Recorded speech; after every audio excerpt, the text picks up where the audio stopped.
Bienvenue dans cette nouvelle vidéo. Elle fait partie d'une série de vidéos en français sur la carte Node MCU. Le lien se trouve dans la description. Toutes les vidéos sont liées entre elles. Aujourd'hui, on va voir un protocole incontournable dans le monde de l'Internet des objets. C'est le protocole MQTT. Il permet aux différents objets, quel que soit le constructeur, de communiquer ensemble, que ce soit dans un réseau local ou dans un réseau Internet. Je compte réaliser cette sous-série de vidéos où vous allez maîtriser le protocole en peu de temps. On va donc commencer par les opérations de base. Dans chaque architecture MQTT, on a toujours un broker. C'est un appareil où on doit installer un logiciel de broker. Dans mon cas, j'ai utilisé mon propre PC comme broker et j'ai installé le logiciel Mosquito. Le rôle d'un broker est simple, il va juste gérer la communication ou les messages qui sont échangés entre les différents clients. Pour les clients, il y en a deux types, les publishers et les subscribers. Les publishers vont publier ou envoyer des messages sur un sujet choisi. Les subscribers vont s'abonner auprès du broker autour d'un sujet et vont recevoir chaque message publié sur le sujet. En quelque sorte, ils sont toujours en écoute et à chaque fois qu'un publisher va publier un message autour d'un sujet, tous les subscribers vont recevoir ce message. C'est le principe. On va découvrir ça par la pratique.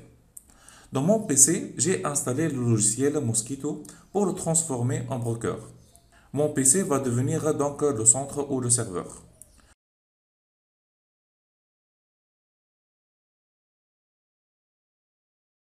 Ensuite, il faut télécharger cette bibliothèque et l'ajouter à l'IDE Arduino.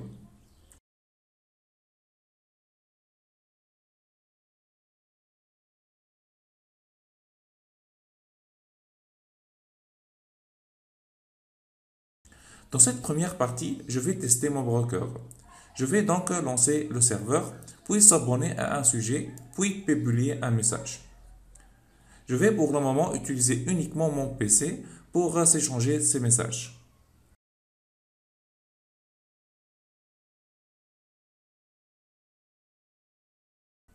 Maintenant, je vais lancer le serveur sur mon PC et vérifier s'il marche. Au début, il faut lancer le programme Mosquito. Par défaut, il se trouve dans le programme Files. Ne fermez pas cette fenêtre.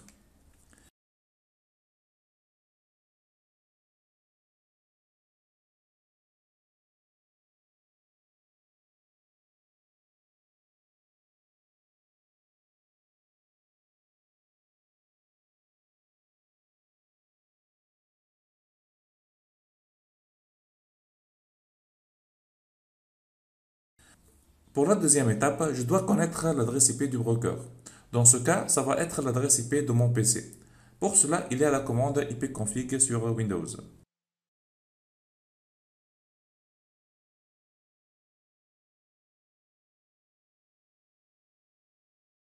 Puis, je vais m'abonner à un sujet ou topic en anglais. Voici la commande à utiliser. Le paramètre H veut dire host. C'est l'adresse du broker et le paramètre T est celui du sujet ou topic en anglais. Maintenant, mon PC est en train d'attendre n'importe quel message publié sur le sujet test. Dans l'étape 3, je vais publier un message.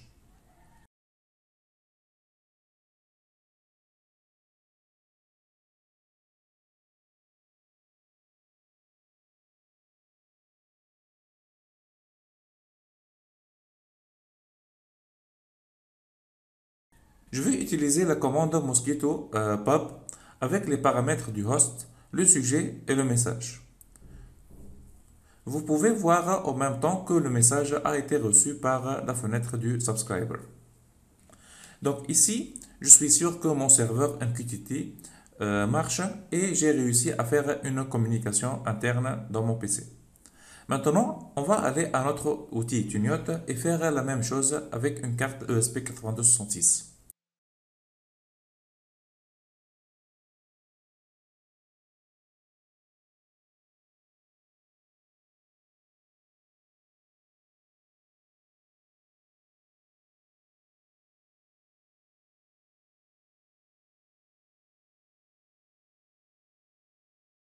Lorsque vous voulez utiliser le protocole MQTT, Il faut toujours appeler ces quatre blocs.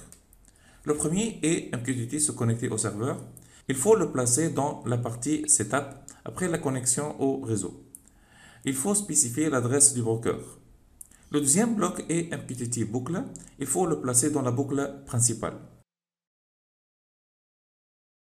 Le troisième bloc va permettre de se connecter au serveur et d'afficher un message d'erreur en cas de problème. Et voici le quatrième bloc qu'on va utiliser pour recevoir les messages. Alors, si vous voulez publier un message, il faut appeler ce bloc. Il faut lui donner une variable qui va contenir votre message ainsi que son type. Dans mon cas, je vais publier le message on et off. Comme c'est un texte, il faut utiliser la variable de type pointeur, vers chaîne de caractères. Pour les entiers, c'est simple.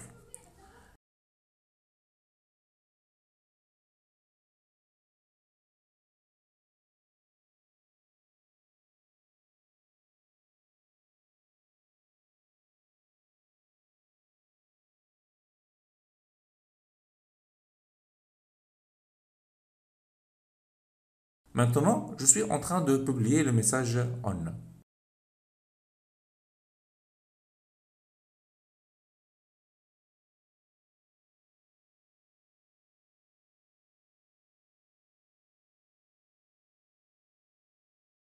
Après 3 secondes, je vais publier le message off.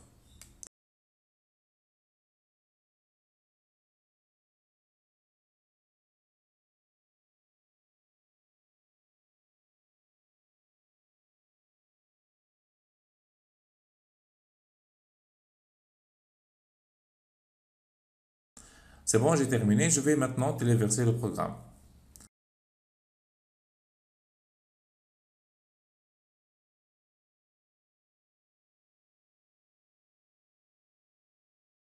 Ce message montre que je suis connecté au serveur MQTT. Dans mon PC, je vais me souscrire au sujet test et attendre les publications. Et voilà, je suis en train de recevoir les messages on et off envoyés par la carte ESP8266.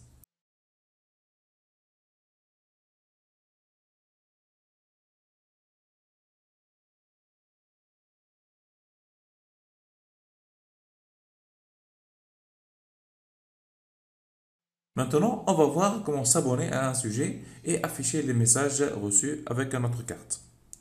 Je vais garder le programme de base.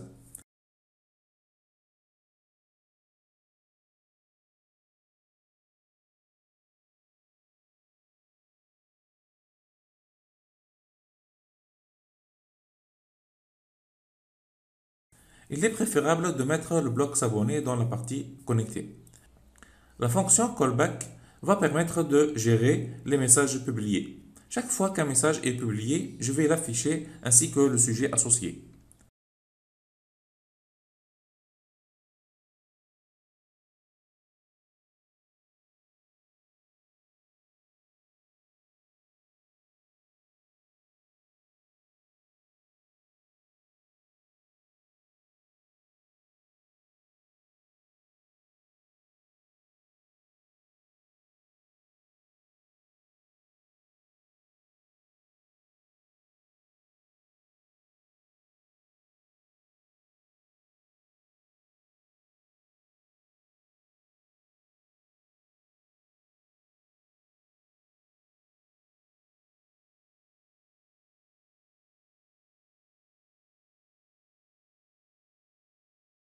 Ici, ma carte est connectée au broker.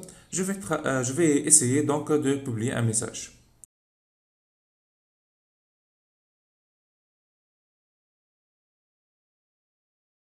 Et voilà les messages qui sont reçus.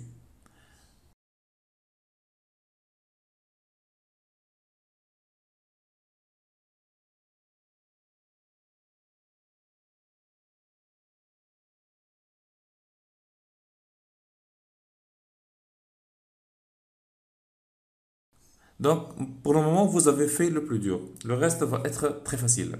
J'espère que vous avez aimé la vidéo et à la prochaine. Au revoir.